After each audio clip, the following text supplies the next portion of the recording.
ইংল্যান্ডের এক রেস্তোরাঁয় ডিনারের টেবিলে মুখোমুখি হামজা চৌধুরী ও সমিত সোম। ছবিটি সামাজিক যোগাযোগ মাধ্যমে ছড়িয়ে পড়তেই এটি হয়ে উঠেছে talk of the town.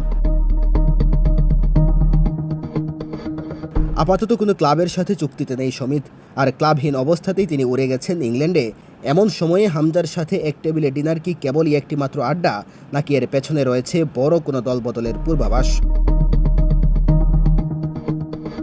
Football পাড়ায় জোর গুঞ্জন, হামজা চৌধুরীর হাত ধরেই সমিতির জন্য খুলে যাচ্ছে ইউরোপীয় ফুটবলের দরজা। সব মিলিয়ে জাতীয় দলের এই দুই সতীর্থের ডিনার এখন বাংলাদেশ ফুটবলের আলোচনার মূল কেন্দ্রবিন্দু। 2025 সালে AFC Asian cup qualifier match দিয়ে সিঙ্গাপুরের বিপক্ষে বাংলাদেশের জার্সিতে অভিষেক হয় কানাডা প্রবাসী সমিত সোমের। জাতীয় দলের পাশাপাশি ক্লাব ফুটবলেও দারুণ এক মৌসুম কাটিয়েছেন সমিত। তবে সিজন শেষে তাকে ছেড়ে দেয় ক্লাবটি। এরপর থেকেই ফ্রি এজেন্ট হিসেবে আছেন সমিত।